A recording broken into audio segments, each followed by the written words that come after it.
Hello, welcome to this session about Agile in IoT. So my name is Sebastian Lucas. I am an architect, urbanist and architect. I worked for some years in the industry. And after I switched to web development and I became a web entrepreneur. I developed several products targeted toward architecture and construction. So currently I am the founder of BrickSapp.io, which is a tool to help architects to manage their project more efficiently, especially by using agile methodology. Then I co-founded a community named agilebeam.org, which is targeted to architecture professionals to develop the use of agile in the profession and to exchange about the different use cases. And finally, I am developing some online training, and doing some YouTube video and coaching people to help them to switch to a more agile way of working inside IoT context. So, what is the problem we want to solve? What is the problem with architecture and construction? So, we all know that it's very difficult to predict the time that a project will last and how much it will cost. This is difficult from a client perspective because when you want to buy something and you don't know exactly at the end what will be the final price, it's a kind of a problem. And of course, not all projects have such dramatic offset of both price and delays than the ones that are listed on that figure. But it is very often that people cannot control this data. So if the project costs more than they are expected, we could assume that the construction company, the contractors, will be very happy, but not really, because construction is costly, and there is little margin between what it costs to a construction company to build and what it is finally paid. And the industry has a low productivity increase, as we can see in this chart, by comparison with other industries, with the services, and of course with IT. But even compared to industry, we see that despite of the digitalization of all the changes that we saw from 1997 to 12 to 217, there was only 10% of increase. So what does it mean? It means that construction company don't have really the money to invest in changing their way of doing. So we end up doing in the same traditional method.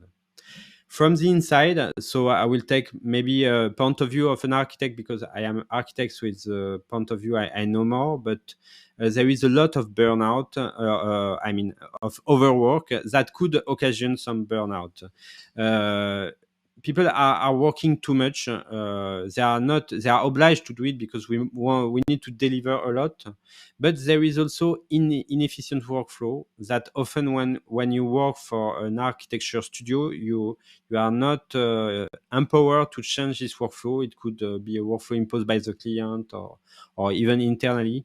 In unrealistic deadline and lack of support, sometimes the directors of the studio, the company, they could have the global view on their project, but just assume that it is normal to work overtime. And finally, not a lot of perspective of evolution. So people are kind of not very optimistic and not very involved in the project. And the problem, why it is like that. So one of the big problems that we have in construction, and not only in construction, in other domain, but it's the split of activity inside silos. So silos that are consisted of the different part of a project team, the architect, the engineer, etc., but also silo corresponding to the stage, to the phase of the project. Because as you all know, there are around 4 major stages. One is the planning of the project, the other one is the design, the construction stage, and finally the period where the building is used. And at each stage, you have a different team. For example, the client is preparing the program of the building. Then he need to make a competition to find an architect. But maybe it will be very useful to have the architect before to make the program, but he cannot. So once, because of the rule of the competition, of the call for the bidding process, and the same from design to construction. Having the experience of a construction company to help us to do a better design will be really awesome. But the system prevent us to do that, and it is what is called a silo, and more precisely, it is what is traditional waterflow workflow. So the waterflow workflow or waterflow methodology is not only in construction, it was the main methodology in computer, also in software industry, but now it is we are using agile. But before agile, it was also this methodology where the client explain exactly all what he wants, then he asks someone to do it, then it is being built, then it is being tested, or like the handover, to see if everything was correct. But this methodology has a lot of drawback. So why agile? With agile, you could achieve a better project that is more suited to the demand of the client, but also of the end user. You can limit the risk and the cost because you deliver step by step. So you limit what you do to what is more important. Also, you have some more motivated team because the team are more independent and they are involved more in the project. And finally, you have a better quality and overall projects that adapt more to the user. So where do the agile come from? So agile come from the aftermath of the Second World War in Japan. So Japan industry has to be rebuilt after the war, and one of the major player was Toyota. And inside Toyota, the car manufacturer, they invented a system called Toyota Production System. So it's a mix of lean, Kanban. They invented a lot of concepts that are still used today. So it's really impressive what they did. And after the concept of lean expand to other industries because Toyota was quite successful in his process, it became the first car manufacturer. It changed the way of producing car. Instead of producing car ahead of time, they invented the concept of just in time, for example. And after, in the 90s, we one of the industry, the construction industry, had an adaptation of the lean for this industry. So adapted more to the construction stage of a building. So it's really a long time ago. It's like 30 years ago. And nowadays, of course, not all contractors use lean construction, but it is quite known by construction company. So it is maybe a matter of time, or maybe it's a bit complex to implement. I don't know what is the blockage, but at least it has a already long tradition. Then in the 90s, 1995 around, there was a World Wide Web. So the explosion of the web, the IT industry that exploded as well. Google was founded in 1998, and by this, at that moment, we needed another way to build software because everything was going much faster, and if you don't adapt to this new rhythm, you could end up to make product, to make software that finally won't be useful because there will be no market, no adaptation to your user. And so the goal here is to release rapidly some software and be able to adapt them. And it's not surprising that the focus of agility switched to the software industry with Scrum and many other approaches that was methodologies that was developed mainly in the startup and IT industry. And from the 2010 around, Agile start to expand outside of its main origin, except industry, but mainly the software industry. It starts to expand to other domains, like many domains actually. It could be marketing, it could be HR, it could be many things. But one example that I noted is industry again, but the space industry, which used to be very traditional, very conservative, and we saw an actor like SpaceX could really change the equilibrium, the status of leadership in this industry due to the use of this methodology, but also to a very innovative approach. And finally, in 2020, maybe it's a rise of a new development of agility in our industry, in the construction industry, not only in construction, but also from the design stage. So Agile is being used already by many studio or architect, engineer, etc. What I call by that, what I want to say is that some aspect of Agile, like for example the visual management, the fact to have all the project displayed on the room, to have a global view on the project. This is one practice. Participatory design. So the action to ask the end user to participate to the design, to give some input, so that we adapt more to his need. Rapid prototyping, that is being really, so there is a manual version of it that we show on that photo, but thanks to AI, we will see a really big development of this approach, because now it's very easy to do some variation of a project. And finally, the whole architecture ideation, that is not very structured. I mean, it's more intuitive than structured, but there's already a lot of input that are already there. But there are also some problem to transition to Agile: the lack of knowledge, the fear of change, the fact that the AOC team is split inside multiple companies.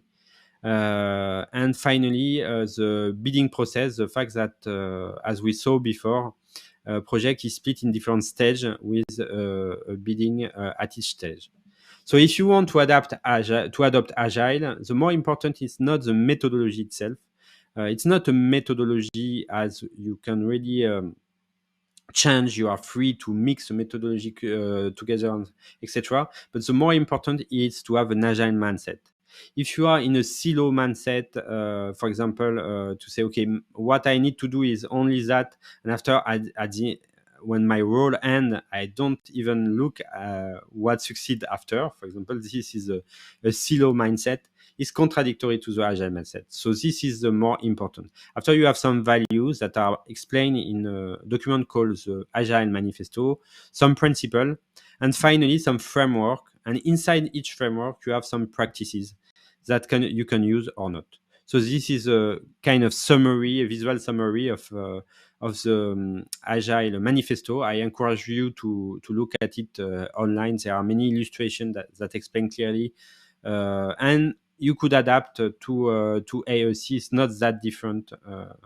We did also a kind of summary of the different practice. You could pick some practice, like, for example, test-driven design, which is a practice where you take the BIM model, and every iteration you evaluate it thanks to software like Solibri, for example, where you can define some rule of control. So this is an example. Also, at the bottom, we had a circle, a yellow circle, where we put the modularity. So when you have a complex project, a big project, a way to make it simpler is to modularize it. So not only to have some modular element, modular construction, but also to split the complexity in building, for example, in part. You name it as you want. But what is important is to define an interface between this part. An independent Agile team could work on each part as long as the interface is known. So it's what is called contract first design, for example. So there are many other examples, but this is a list, kind of list of methodology you could use. So now let's be a bit more simpler.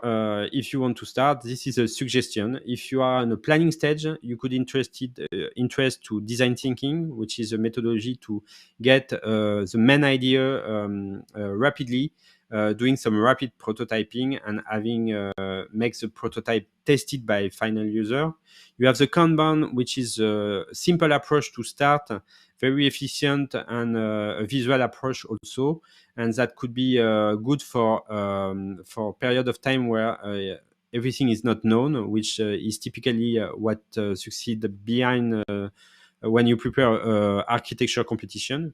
Scrum is good when you are studying the building and you are more in a rhythm of 1 or 2 weeks with a regular meeting with your client.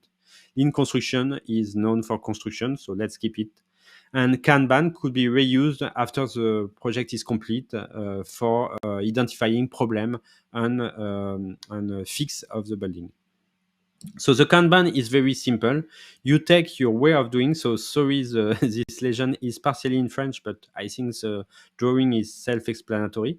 So you have your workflow. So you need to explain your workflow, to show your workflow by with a table. So this table, of course, could be virtual. So I am developing a product, Bricksapp.io, where you can use Kanban if you want. But there are many other, and you could define some columns that correspond to one step of the process of your workflow. And you need to, every time you move a task, so a task is represented here by a sticky note, you move it to the different columns. So everybody know where the project are, and you have a visibility on what everybody is doing. But if you have a table, virtual or physical table, Kanban board, but without exchanging, often it don't work because you need to have human communication to synchronize the team. And one of the format which is very important in Agile is a small meeting called stand-up meeting that lasts generally 15 minutes and where you are standing up. And the goal is to synchronize, not to talk lengthily about the problem, and to have the opportunity to unblock situation, to pass some useful information so that people don't lose time by themselves. Because the quicker you know that a problem exists, the easier it is to fix it. So this chart show exactly that, and it is all the philosophy, the idea behind Agile is that you mix people together, people from different perspective, from construction, architect, engineer, so that they have a complementary vision, a more holistic vision, and that if a problem arises, it is identified rapidly and it is fixable, and it doesn't cost so much to fix it. After, if you want to go further, you could use some iteration. So the concept of iteration is that instead of having some big stage, big phase as we are used, where we deliver to our client a big amount of document, of information that he need to validate. Instead of this, we do some small step. So typically 1 week, 2 week, or 3 week, at the end of which there is a validation, and we can continue we can reorient the work if necessary. If we see that this work is finally not needed, if the program is not the good one, we can adapt. It's flexible. And this iteration generally are working like this. You don't spend time to plan ahead the iteration. You plan generally the iteration during the past iteration. So in iteration 1, I plan the iteration 2. In iteration 2, so every day I show the project and I update the Kanban board. And finally, at the end of the iteration, we do a demo with the client, with all the people that are interested about the project, and we take feedback to improve the project. And we also do a retrospective, which is a kind of meeting inside of our company, inside of the team, to improve our practice and see identify some improvement. And finally, in this Scrum organization, you probably need to introduce new roles that are not obligatory external people. It could be people that are already in the team, but that assume play this role. And there are two of them. One is the Scrum Master, which is a facilitator. So his goal is to be sure that there is no missing information, to fluidify the communication between the different person. And then the product owner, which is a kind of representative of the client inside the production team, so the design team. So as in Agile with a short iteration, the client has a lot more work to do. He need to validate, he need to think about what are the next priority. And this is a job he do not have in the traditional waterfall method. So a new role is needed, and this role is in between the production team and the client. So thank you. It's a short introduction. I think I could do it in less than 20 minutes. So if you are interested in knowing more about this methodology, you could follow my course, my free course. So you have the URL below.